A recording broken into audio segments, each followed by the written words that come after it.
네, 사주 재테크 시간입니다. 자, 오늘은 이 사주 원국을 벗어나서 이제 대운에 대해서 한번 좀 살펴보도록 하겠습니다.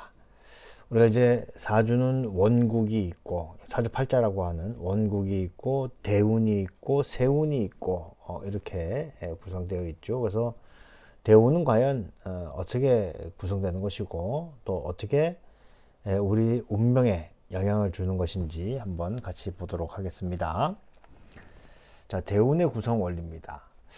자, 사주를 해석할 때 기본적으로 사주 원국을 정확하게 파악하는 것이 중요합니다. 그래서 이 사람은 저기 어떤 저기 이 쪽을 가지고 추구를 해야 되느냐. 예를 들면 뭐 재물을 따를 것이냐, 아니면 관을 따를 것이냐, 이런 것을 이제 파악해야 되겠고, 그렇게 할 때 과연 이 사람은 어떤 행위를 해야지, 그래야지 그런 것들을 이루어낼 수 있는지를 먼저 파악하는 게 중요합니다. 사주 원국을 분석하는 것이죠. 자, 그 다음에 이제 사람이 원국에 따라서만 살진 않는다 그겁니다. 사람의 삶이라고 하는 것이 시간의 흐름에 따라서 운이 달라지는 거죠. 그래서 그때 10년마다 한 번씩 오는 운을 대운이라고 하는 거죠. 우리가 이제 흔히 대운이라고 하면은 와, 나한테 뭐 엄청 좋은 운이 오나 보다 이렇게 생각하는 경우가 많은데, 그런 게 아니고 10년마다 변하는 것을 대운이라 한다. 그리고 매년 찾아오는 운을 세운, 연운이라네. 연운, 매년 오는, 이렇게 여러분들이 알고 계시면 되겠고요.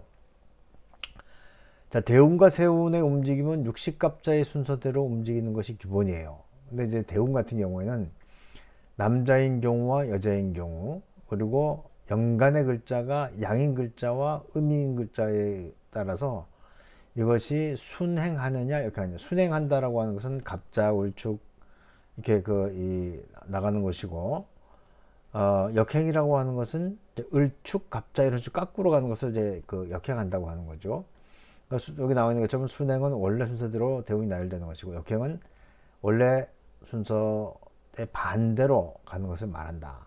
그래서 이제 대운은 어떻게 구성되냐면 양남음녀, 그 연간의 글자가 양인 남자와 연간의 글자가 음인 여자들은 순행을 한다. 그죠? 음남양녀, 그 연간의 글자가 음인 글자, 또 연간의 글자가 양인 글자의 여자들은 역행을 하게 된다. 이렇게 보시면 되는 거예요. 한번 보죠. 남자 사주 차례입니다. 갑진, 무진, 이민, 이민이니까 연간의 글자가 갑이잖아요. 근데 이 갑은 양목이란 말입니다. 양목. 그러니까 이제 그다음에 이제 무진, 여기 이제 월주를 중심으로 한단 말이에요. 그러면 이제 무진 다음엔 기사잖아요. 무진, 기사, 경호, 신미, 임신, 계유, 갑술, 을해, 병자, 정축 이런 식으로 순행을 한단 말입니다. 그리고 이때 요 위에 있는 이제 대운수가 있잖아요. 그렇죠? 4, 14, 24, 34, 44, 54 이렇게 되어 있으니까 이 명주는 대운이 매 4살마다 바뀌게 된다. 그리고 여기 이제 표시가 되는 것은 지금 54대운을 지나가고 있다. 이렇게 보는 거죠. 남자 사주 하나 더 보면 이제 을미년생이에요. 을미, 그 다음에 무인, 그 다음에 병진, 그 다음에 정유잖아요. 그러니까 을미니까 여기 이 음의 글자잖아요. 그러니까 이제 무인이니까 거꾸로 가는 거죠. 무인이니까 역행하면 정축, 그 다음에 병자, 을해, 갑자. 원래는 이제 갑술, 을해, 병자, 정축 이런 식으로 가게 되는데 거꾸로 간다. 거꾸로. 그리고 대운수가 이제 7살입니다. 7살. 매 7살마다 대운이 바뀌게 되어 있다. 이제 이렇게 보면 되는 것이고, 사실은 만세력에 다 나와 있기 때문에 우리는 그대로 읽어만 줘도 그것만 가지고도 충분하다 이렇게 볼 수 있을 것 같고요. 여자 사주를 한번 보죠. 여자 사주는 자 기사년생, 그 다음에 병인, 병오, 계사, 제가 이제 편고된 사주 이야기 할 때 그때 그 여자 아나운서 저기 그 사주라고 말씀드렸어요. 자, 여성인데 기토잖아요. 요거는 음의 글자니까 양남 음녀, 그러니까 순행하게 되겠죠. 그러니까 병인, 정묘, 무진, 기사, 경호, 신미, 임신, 계유, 갑술, 을해 이런 식으로 이제 가게 되고 대운수는 6살이다. 이렇게 보면 되겠고, 또 하나 이제 여자 그 사주 중에서 임신, 개축, 그 다음에 병신, 그 다음에 경인 이렇게 나왔잖아요. 그 임신의 임은 저기 그 양수니까 여자가 양이니까 저 음남 양녀는 뭐예요? 역행이죠. 그러니까 개축이 나왔으니까는 그 임자, 그 다음에 신해, 경술, 기우, 갑신, 정미, 병호, 을사, 갑진, 이렇게 역행을 한다. 그리고 대운수는 3살이다. 이렇게 구성된다라고 하는 것을 여러분들이 알고 계시면 됩니다. 자, 그렇다면 이제 대운이 이렇게 되어 있는데 우리 사주 원국도 있고 그리고 이제 사주 원국에 대해서 우리가 제대로 잘 파악하고 있으면 그 다음에 이제 대운이 지나가는 거에 따라서 내 운이 어떻게 바뀌는지를 볼 필요가 있는 거예요. 그렇죠? 자, 어떤 사람이 사주가 신약하다라고 하는 것은 내가 사주적인 힘이 약하기 때문에 재물이라든지 아니면 관이라든지 이런 것들을 받아내기가 좀 어려워요. 그러니까 살아가는 내내 재물을 모지도 못하고 명예도 얻지도 못하는 그런 걸로 알았는데, 문제는 대운이 지나가면서 나한테 필요한 글자들이 오게 되면, 그러면 이때 내가 재물도 취할 수가 있고 그 다음에 명예도 취할 수가 있고 이렇게 된단 말입니다. 그래서 여기 나와 있는 것처럼 신약했던 사람이 사주를 보충해서 신강한 운으로 흘러갈 수가 있겠고, 또 재물운이 없던 사람이 대운이 흘러가면서 재물이 들어오는 운으로 바뀌어 나갈 수도 있는, 이제 대운이 어떻게 움직이느냐에 따라서 우리에게 주는 그런 이 변화가 있게 된다라고 보시면 되겠고, 자, 대운에 따른 운명의 변화요. 사주 원국에 재물이 없는 경우 무재사주죠. 근데 대운을 맞이한 때 한해서 재물과 명예를 취할 수 있어요. 또 사주 원국은 재물과 명예를 가질 수 있는 사주지만 대운에서 그것을 실현시키지 못하는 운으로 흘러가는 사람도 있어요. 예를 들면 재물이 없어진다든지 명예가 없어진다든지, 그렇다면 사주가 탁해진다든지 일간이 묶인다든지 뭐 이런 적이 그 여러 가지 일들이 생길 수가 있단 말이죠. 그래서 대운의 움직임에 따라서 자신의 그 사주 원국이죠, 이것을 실현할 기회를 얻지 못하는 경우도 있다. 그래서 대운도 굉장히 중요한 그런 요인이라는 거죠. 명이 있고 운이 있고, 그렇죠? 명이라고 하는 것은 내가 원래 타고난 사주팔자를 이야기하는 것이고, 운이라고 하는 것은 지나가는 그런 운이라고 하는 것은 역시 그 변화하는 것을 이야기한단 말입니다. 자, 이제 그 사주 원국은 자동차, 그리고 대운의 흐름은 도로를 가지고 비교했을 때 과연 어떤 게 더 좋으냐고요. 자, 비포장 도로의 대형차. 원래는 나는 정말 엄청나게 큰 차와 같은 운명을 받았어요. 예를 들면 뭐 제네시스라든지 아니면 뭐 벤츠라든지 이런 명을 받았단 말입니다. 내가 가고자 하는 게 비포장 도로예요. 그러면 내가 아무리 좋은 차라 하더라도 내 인생이 덜컹덜컹 그럴 수밖에 없는 거죠.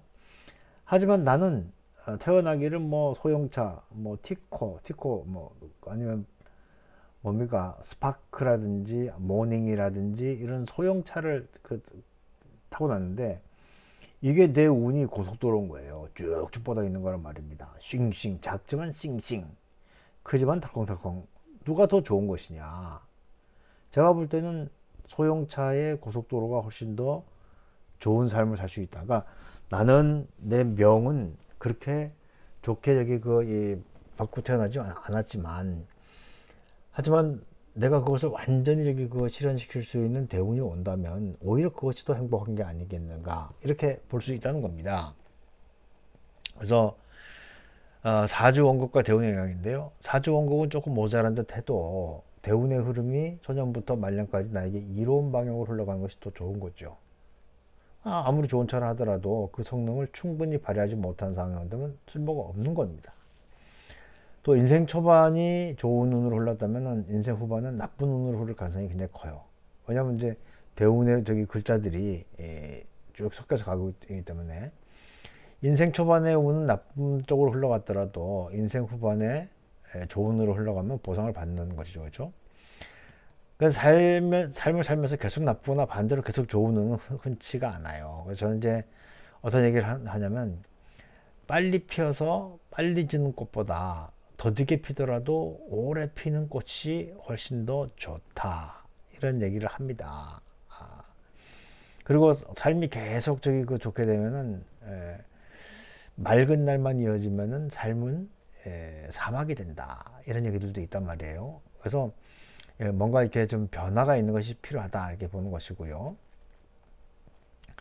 사주 원국과 대운의 영향은 여러분들 이야기가 그런 거 아닙니까? 인생은 살아봐야 그 결과를 알 수 있다. 지금은 내가 힘들다고 해서 실망할 필요도 없고 지금 내가 잘 나간다고 해서 교만해질 필요도 없어요. 인생의 부침은 대운의 흐름에 따라 달려있고 그러니까 내가 그래서 내 명과 내 운을 어느 정도 알게 된다면 거기에 맞춰 가지고 내가 저기 이 적절한 전략을 짤 수 있다 이렇게 보시면 되겠어요. 한번 보죠. 자, 이 사주를 한번 봅시다. 갑진, 무진, 이민, 이민. 여기 보면 이제 관이 있단 말입니다. 관. 근데 이 관을 저기 우리가 이룩하기 위해서는 여기 뭐 인묘진 그러니까 이건 공부를 해야 되는 저기 운이다. 근데 이 사람은 재가 없잖아요. 여기 뭐 저기 정제 편제가 없잖아요. 편관만 있고 그죠? 그러니까 무제사주. 무제사주. 그리고 임수의 뿌리가 없기 때문에 이건 이제 신약한 사주예요. 그런데 보세요. 그런데 14, 24 여기 지나면서 경호, 신미, 그 다음에 임신, 계유 이렇게 하면서 이제 금생수를 할 수 있는 운이 쭉 가잖아요. 그렇죠? 그러니까 이때는 운기적 융통이 잘 돼가지고 뭐 돈을 버는 것은 아니지만 잘 흘러갑니다. 그리고 이제 그 뒤에 74, 84가 되면은 이제 저기 본격적으로 재운이 온단 말이에요. 그죠? 재운이 온다. 그러니까 이렇게 저기 보면은 신약한 사주가 보충되고 그 다음에 요즘 뭐 100세 시대니까 시간이 지나서도 돈을 벌 수 있는 그런 상황이 된다는 것이죠. 좀 늦게 오긴 합니다.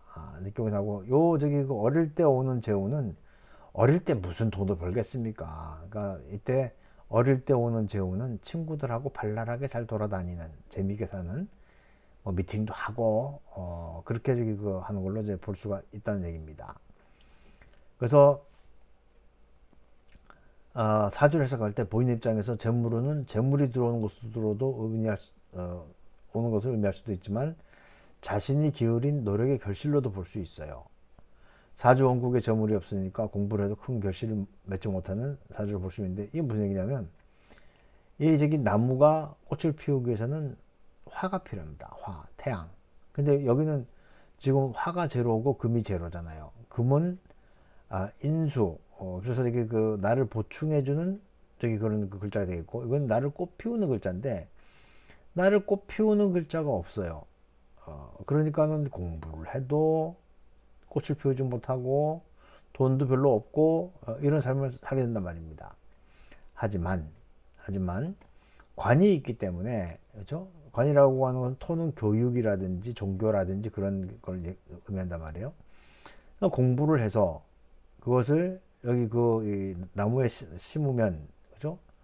그럼 여기서 이제 꽃이 피는데 시간이 갈수록 뭐 꽃이 피게 되겠죠. 그래서 그냥 공부해서 열심히 저기 살면 그러면 먹고 사는 데는 지장이 없는 그런 삶이다. 그리고 그것을 받쳐주는 것은 바로 신약한 사주가 신강한 사주로 움직이고 그리고 그 이후에 이제 재물이 들어올 수 있는 그런 상황. 사실 뭐 요 갑술대운이 되면은 조금 예, 어렵죠. 왜냐하면 갑술이니까 뭔가 저기 그 관이 온 것 같지만 진술충을 해가지고 이게 좀 어려운 경우가 있다, 이렇게 보시면 되겠습니다. 자, 이번 시간은 여기까지 하도록 하죠.